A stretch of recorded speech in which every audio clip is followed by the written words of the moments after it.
GM Growth Fam, time for another episode. And today I really have a wish list guest of mine because this person literally wrote the book on growth hacking. First of all, thank you so much for being here today. I really appreciate your time, really appreciate your work. Oh, thanks for having me. Like I said, I'm always down to nerd out. Awesome. Okay. So, first off, I really want to start with your background. You were a chemistry major and science guy Yeah, who ended up doing growth hacking yeah. for over a decade now. What that story was and how that moment came into your head where you said, "Okay, I need to be in growth and I don't want to do chemistry for the rest of my life." How did that happen? So the thought of I don't want to do chemistry, has been a thought that's been present for decades because I knew very early in my life that I didn't want to be a scientist. I actually hate being in the lab. I hate working with chemicals and instruments. It was more a function of the Indian educational system that puts you down a particular path and then it's very hard to get out of it. So I was always looking for a way out. And as with my entire career, everything's just been organic in some fashion. Things have been serendipitous in many ways. And that's how I found Growth Hackers. That's how I became a member.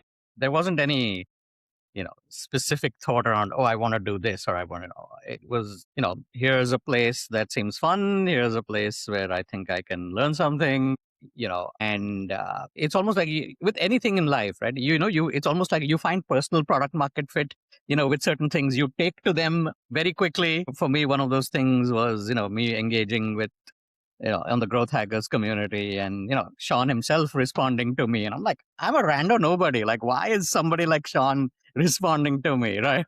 Right. But, so that's a dopamine hit. Right. And so then you want more of that. And, so it's one of those things. And then you engage more and you're like, oh, okay. You discover very quickly that, oh, this is actually pretty fun. Right. And for me, that's been my approach almost to everything. Like, just try things out, which became more formalized as a function of working at Growth Hackers and with Sean, because that was kind of the biggest lesson of working with him and working in growth is, try anything once. What do you have to lose? Your worst case is, okay, you lost a little bit of time. That's fine. But at least you learned something you didn't want to do or not want to engage with.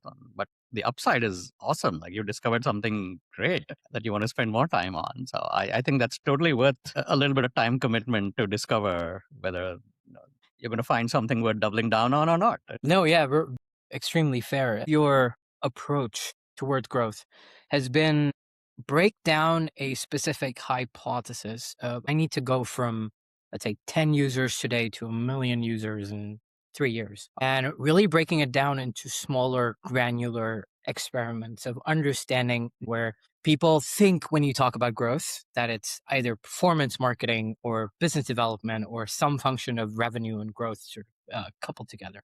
But really, the thing that most especially pre-product market fit teams lack is not being able to understand one, how to build that hypothesis of, okay, I need to go from step one to X.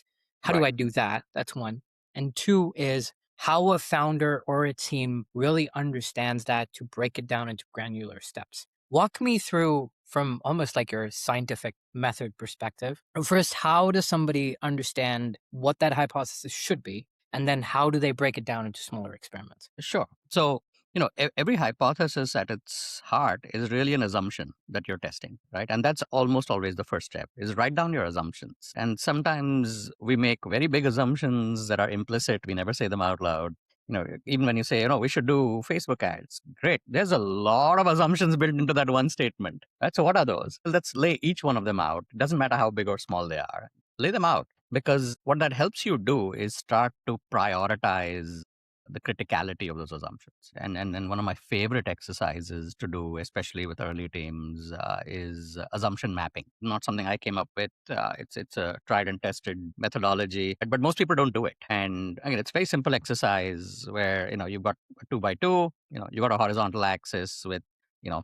I have a lot of information about this assumption to I know absolutely jack about this assumption, and the vertical axis is this is super critical, game over kind of assumption all the way to who knows if it matters or not, right? And the exercise is really very simple. It's like first write down all of your assumptions, right? And then lay them left to right based on how much information you have or don't have. Some will overlap, that's fine. And so you have this whole horizontal line of assumptions, right? And then all you do is, based on where they are on the horizontal line, just move them up and down based on how critical you think this assumption is to your success, right? And it very quickly shows you that anything you put below the line is you telling yourself it's not important right now. It removes a whole bunch of things that you have to worry about at this point in time. Your upper left-hand side quadrant is you saying, I have some to a lot of information about this stuff, and it's critical. Just go do that. You don't need to learn anything about it. Just execute, right? And what you're left with is a really small subset of things that are on the top right, which are you saying, I know very little about this to nothing, and I think this is super critical. Great. So you have your first step right there, right? Like now you know, here are the things I need to focus on. And even within that quadrant, you can do an exercise. Say, okay, if I find 5 things in here, which ones do I think might be more important than others, right? And so you have a prioritization of learning. And so that gives you your first step of your hypothesis and say, okay, if I need to learn this thing, what needs to be true or not true, right? What will help me understand that this assumption is correct or incorrect?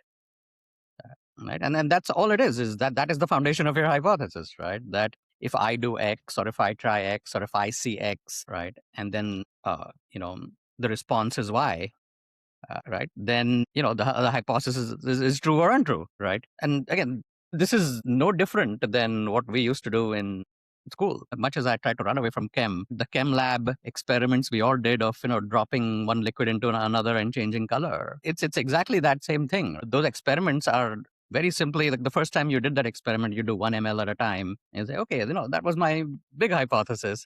And now I found, okay, the color changes between 4 to 5. Like, okay, now let me do more granular tests. Like, okay, it's 4.2, 4.3. It's at 4.4. Right. And so the hypothesis was like, if I drop this liquid into this liquid, I will see a change in color between, 4 and 5.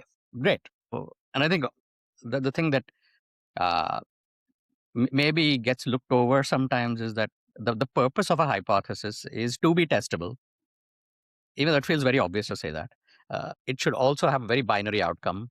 You either proved it or you disproved it. Otherwise, it's not a good hypothesis. So be as granular as you need to be. And at the end of it, it must give you some insight about what to do next, which is either do more of it or do something very different. So when you write out your assumptions and then pair it with these conditions, if you can't tell that, okay, there's going to be a binary outcome, that I can actually test it, right? That's what being testable means, that I can use the things around me to actually do this thing, uh, right? And at the end of it, I will have some insight. If those 3 things are not true, then it's not a good hypothesis and redo it. With your experience at Techstars, when you're sitting with a founder and you're trying to make them understand, hey, like you need to be granular with your experiment and you really need to take your ego out of it. With a founder who has raised money, Yeah, and they have a certain element of, okay, I have made it to a certain extent, sure. and advice and guidance is really not what I'm looking for. I'm looking for a silver bullet Yeah, of tell me exactly what I need to do, how I need to do it, and I'm going to go ahead and do it, and my company's going to be $1 billion worth. right. Tell me about what do you do when you encounter a founder like that, or when you Yeah. encounter a team like that that is not willing to understand that and almost sort of intermingle their ego with an experiment or with a growth assumption. Yeah. Yeah. So I'll also give you another answer before that. Is It's a very common question to get, like, what's the thing I should do, right? What is the growth hack? What's the silver bullet? And I hope by now everybody has realized that there is no silver bullet, right? And the lesson I got drilled into me from Sean was like, the only growth hack is your rate of learning. And so I think that's the one thing I like to index on first is, are you willing to learn? Because if you're not willing to learn, whatever follows is kind of pointless. Then it's just doing things to do things, right? There's sort of there's an old Bruce Lee interview where he talks about this idea of emptying your cup. It's a very cool interview, and he makes the same point. It's like, if the cup is full, I cannot fill it anymore. So you have to empty your cup if you want to learn. So I think any person that does growth is constantly emptying their cup. So I think that's the first thing I would want to look for, right? And now the second thing in sort of what you said, right, is that founders, whether it's by VCs or whatever, like, they're generally rewarded for conviction, right? They're not rewarded for falsifiability. That's a scientist thing. Uh, right? So, because, in labs, right, you get status for killing bad ideas fast. But in startups, like you get status for defending them. And so, what this means is like, you need to, um, almost like close the gap between psychological safety and discipline, right? Which is why, you have to sort of write out this assumption explicitly, right? You have to define what would disprove it. Like you have to pre-commit even to action if it is wrong, right? Because it's hard, and this is not just for founders, like it's for everybody. It's hard because everybody's identity, gets attached to ideas they came up with, uh, right? And especially for founders who are in teams that are growing, the lesson that they have to internalize is a lot of times they're negotiating with their past selves, right? And they're not really thinking about the future anymore. So it's almost there's an exercise in letting go for themselves. And some founders are very coachable in that fashion, right? And they get that. Now, once it's sort of brought up with them, it takes a little longer with some people, but that's the exercise you have to go through. No, that makes a lot of sense. What I really want to understand is from your book, also from the process that Sean and you built and collectively took forward of the activation funnel of metrics like ICE. Now we're living in a world currently where things like gamification, engagement, retention, acquisition, I mean, at every step of the funnel, Yeah. everything changes, right? And it's Yeah. not just the sort of the medium changing, the process itself is extremely different for what a startup founder can prepare for. Yeah. Let me tackle it further down the funnel of when you're talking about stuff like activation, when you're talking about retention, when you're Yeah. talking about revenue, especially revenue, Yeah. given how commoditized SaaS is becoming. What are you telling them, and then what kind of experiments are they running? Yeah. Um, the lane of experiments that actually have nothing to do with product or, top of funnel or anything like that. Because if you think about it, like, see, all of us have access to the same foundational models, right? So you have a feature today, I have it tomorrow, right? So that is not a moat anymore that I offer this and you offer that. Like, that's gone, right? So there's no competing on features, but what there is competing on, which has always been true, is competing on speed of learning. And AI certainly allows us to learn faster than we ever could. And so those are the kinds of experiments that I'm trying to lean into is what accelerates learning. And for some people, this takes the form of workflows. For some people, this takes the form of radically rethinking how you even work to begin with. It's a whole reassessment of how you do anything and say, do I need to do those things, right? Even why do I do X, Y, and Z every day, right? Let's just start with that question. Right? And then reassess, right? Because if you did nothing else and just did this, I promise you, you'd be ahead of the game. Right? And I'll give you an example of this just from my work from yesterday, right? Because this is something, I'm testing out as a side project myself, right? And I had two very simple tasks that I was asking people to do, like, just fill out a spreadsheet with like 10 entries, and here's some basic 1 hour of engineering work for your people sort of thing, right? So I'm like, this is a super light lift, but people are taking really long to do it, right? Because of course, they have other things going on. Right? And, again, I'm talking to other people about my problems and I'm like, hey, I'm making such simple asks. Why are people taking so long? And, and again, they're like, you need to think very differently. And so through that conversation, we literally converted the tasks I was giving them to do into two prompts that they can just ask their system. So they don't need to do anything, right? They just need to email me the output of that.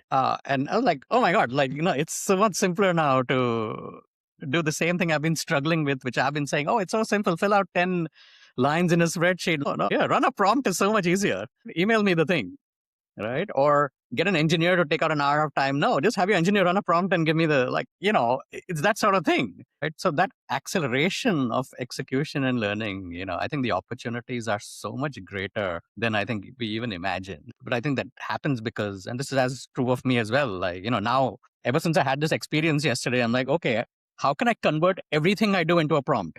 Like, I don't want to ask people to do anything. I just want to give them prompts to run for me.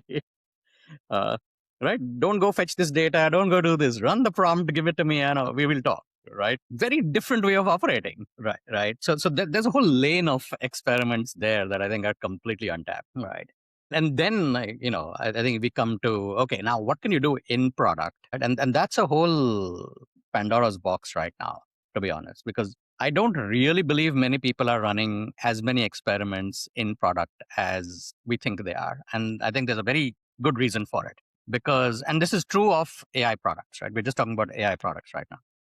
Is the reason for this is that AI products behave very differently than SaaS products. In that, SaaS products are very deterministic, right? There's a fixed end start point and end point. This is what allows us to build funnels or flows. We can have steps people can follow, right? This is what allows us to do cohort analysis. And all of those are built on a very simple foundation of clicks and views and sessions, right? That allow us to put all of these things together and build these groupings. Now, if I have a workflow agent running in the background, right?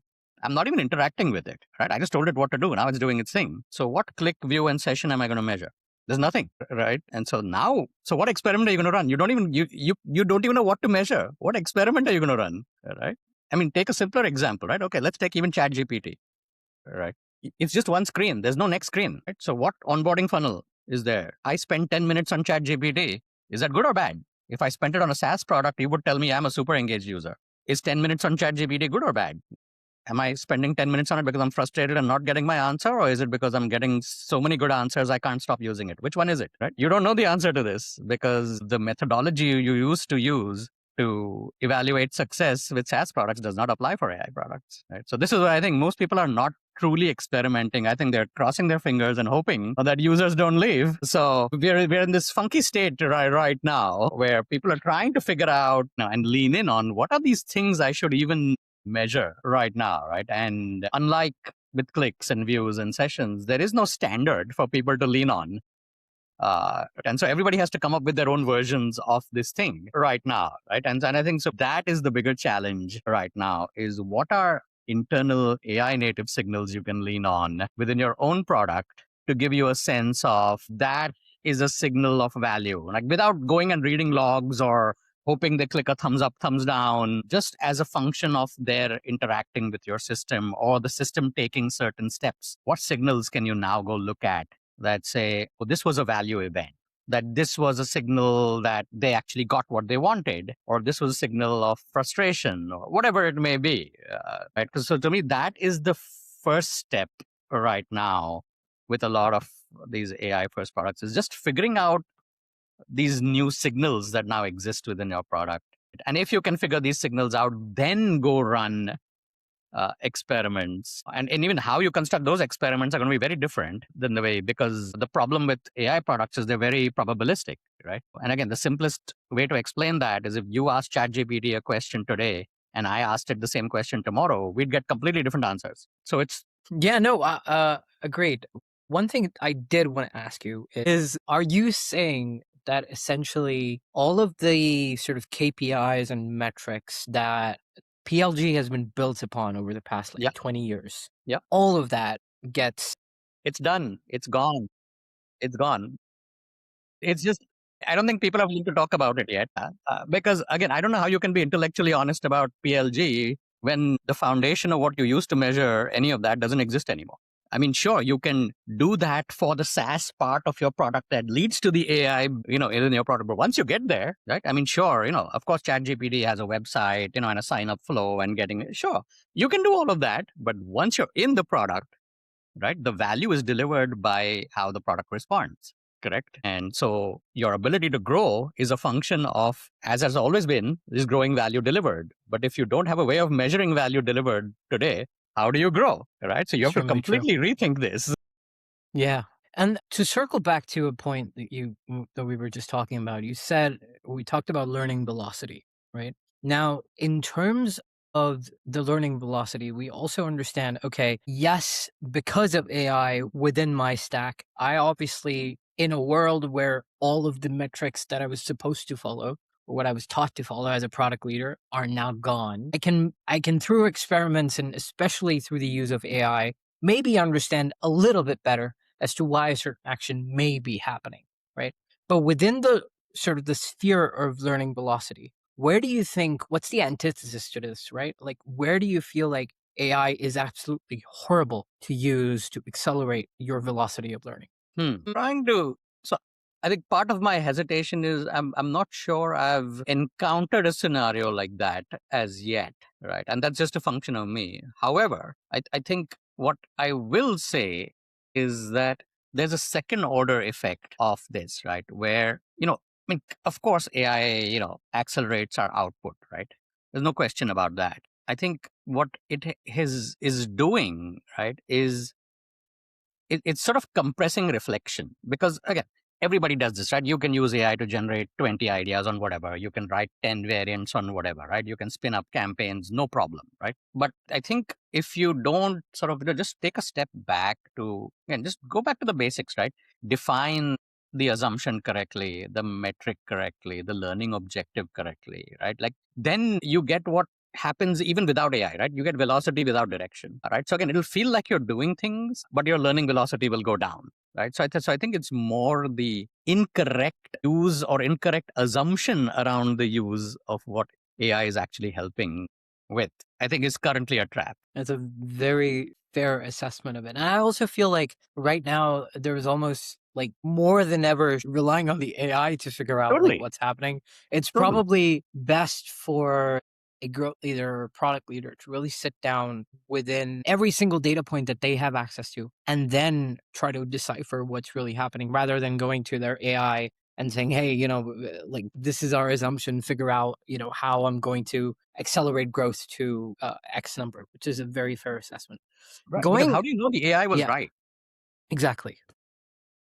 Exactly. Yes. Which is almost too ironical at this point because of how much faith, especially a lot of larger conglomerates have put into how good AI can be and how drastically different that is to anybody who uses even the most frontier models almost on a daily basis. On this thread though, there's this assumption that hey, if I want to do sales, here's the perfect AI agent tool that this company released. I don't need a sales team. I'm just gonna pay $100 a month to this tool and it's gonna give me, whatever leads I need. And then I have another AI agent who's gonna do meetings and who's gonna, do the follow-up and I'm magically going to have millions of dollars. The same assumption is true for pretty much every function of a Absolutely. business at this point in time, right? Talk to me about, especially with founders who are trying to increase their learning velocity and they want to be quick. They understand that the faster they move, the better. That's the only moat that exists at this point. How do you coach them through that? And what are they thinking about? Do you really feel like these solutions are the end all be all of what the Valley would have you believe at this moment? So I look at this, the same way. Like, take AI out of the picture, right, for a second, and just think of it as, if I was going to, let's use your example, right? There's a sales process, right?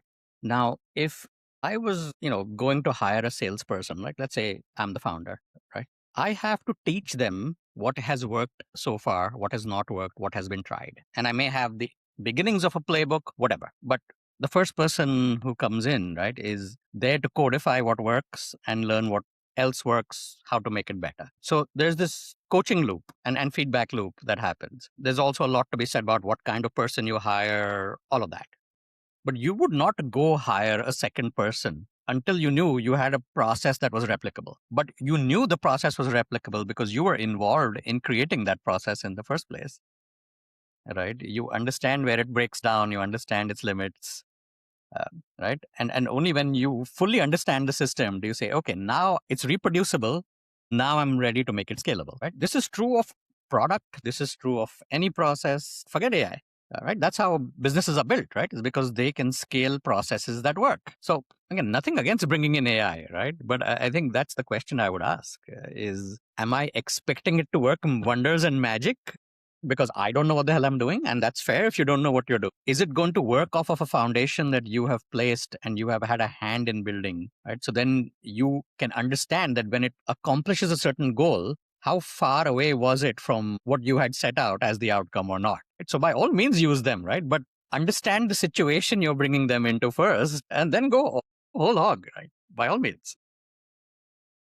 I also think like it's almost like cool to have a AI first thinking, especially public facing.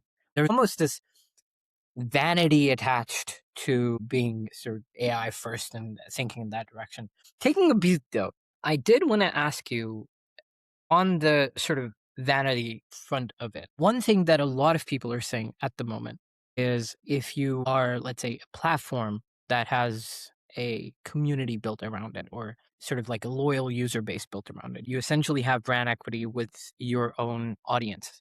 And AI is really not disrupting that because if I watch videos on YouTube or if I like the content Netflix produces, regardless of what AI dictates all other purchasing decisions of my life, I'm still will end up going to those particular platforms. Given your deep expertise in building community, what do you feel like is the 3x multiplier at the moment of if you want to accelerate your learning velocity of growing a community as fast as possible and retain community that builds that brand equity? How would you recommend founders do that today? So I think in many ways it's not very different, but because and the reason I say this is because the one thing I learned through the growth hackers experience is that you should actually treat community like product. And if you do, then what you care about is retention, because retention is the foundation of all growth. And so for communities, and I think I take your point that I think it's even more important now that, at least in my brain, what I'm calling is, repeat initiation, I think is really important, right? So what I mean by that is like how many people start something and then once they start something, they get some meaningful feedback, response, whatever. And then they come back to initiate again. Right? That's what I mean by repeat initiation. If you look at it through that lens, right, then you're not just looking at random engagement or eyeballs or impressions, right? Because if these initiation cycles deepen, I think you have a community. But if participation like stays concentrated at some top level, like reading emails or something like that, like I think you have an audience with some very good branding, but you don't have a community. So until the members themselves are doing something, right? And this was even the foundation of, North Star metrics, right? That we talk about in growth is ultimately a North Star metric is a quantification of value delivered. And value is only delivered if you do something and get something back in return, right? So I think that idea is not different as much. It may be even more important right now that they actually have to do something and initiate an action, which is a signal that, hey, I found enough value in this thing to come back and do X, Y, and Z, not just passively consume a thing. Yeah, makes sense. Do you also feel like because we're talking about the community aspect of it, I know you've spoken about like the ROI, a growth person specifically within a team that understands the function deeply. Being on a team, the difference that they make and the ROI that they bring Mm. is something a lot of founders, a lot of teams, especially now, Yeah. don't pay enough credence to. You've Yep. spoken about this as well. When you're talking about something as psychological as community, as brand, things that are not easily quantifiable, Mm. what do you feel like the function that this growth person plays in a team today to what they will play in 10 years? Do you feel like fundamentally that doesn't change, or do you feel like there is some fundamental change on the horizon for that person? So my current hypothesis is that the biggest difference is, again, how much of a force multiplier you are. Because pre AI, it was, I was a subject matter expert in X or Y or whatever. Or, hey, you hire me, I can do growth modeling and I can do cohort analysis and I know how to use these tools and I know how to stitch these things together. Great. Now, and this sort of goes back to an earlier point, right? Is I think if I was evaluating two growth people today, right, I think the only thing I would look at is which one makes me move 10x faster, right? And one expression of that is, okay, person one comes with themselves, person two has built an army of agents for themselves, right? I'm going to hire person two because the math is very simple. They're going to make me move 10 times faster, right? With the same spend. And I think that is something where I'll put myself in the same boat, right? But I think anybody who is serious about, a growth role, I think should be seriously thinking about what is this army I'm going to build around myself so that when I go for a full-time gig or a fractional gig, or whatever it may be, right? That it's a no-brainer that when you hire me, you hire this army that comes with me, right? Because again, speed, it all comes down to that. Focused speed for sure, but I think it's just non-negotiable now. Do you also feel like there is a certain element of your intuition and your understanding of, okay, you're building out a hypothesis, you're experimenting with it, your Yeah. agents are experimenting with it. Yeah. there is a certain element of what we call intuition or taste, or there are Yeah, yeah, yeah. only names you could give to it. If somebody today, okay, I understand maybe I need to build AI agents and I'm getting into that. But simultaneously, if somebody had to develop a better sense of taste, intuition, sort of that cognition of, okay, yes, I can do things 10 times faster, but how do I get better at this sort of human psychological function? How would you say somebody do that today? Yeah. So I think again, everything I think comes down to assumptions, right, and risks, right? Because I think it's, to your point, it's very easy to move fast, right? But I think a great question to ask regularly is, what belief do we hold right now that is most dangerous if we are wrong, right? Because if you have an intellectually honest answer to that, then you allow yourself to design the smallest move possible that reduces that risk. So I think we survive, as we always have, by tightening the scope of what we do, right? Because as always, what reduces stress and what increases confidence, right, is clarity. And I don't think, happy to be proven wrong, but I don't think AI is very quickly going to be able to get to, this is the most dangerous belief, that if you're wrong, it's game over. Yeah, 100%. Okay, to wrap this up, I do have a few like rapid fire questions I want to throw at you and see what you think about them. So, number one, what is an assumption that most founders make today that is capable of doing, but it isn't? It just isn't. So I think So I think what I would say is trust in ambiguity, right? Because look, AI can optimize all sorts of things, right? Like targeting, messaging, blah, blah, blah, right? But I think when you're in a really high stake moment, whether it's like, you're hiring your first growth leader, right? Or you're signing some big partnership, right? What's really happening, right? Is that both parties, like, you're really trying to read intent of each other, right? So you're basically trying to get a sense of like, how much understanding is there of the risk involved in all of this, right? Uh, and that has everything to do with words you use, right? It has everything to do with your lived context. It has everything to do with timing. It has things to do with power dynamics, right? I think, again, AI can assist with all of that, right? But I think that durable trust, right, especially when things are uncertain, I think that still has a very human quality and signature to it, right? And so I think I would trust in that. Awesome. Love that. Okay, second one. What's the most amount of money you've spent on a bad experiment within your career?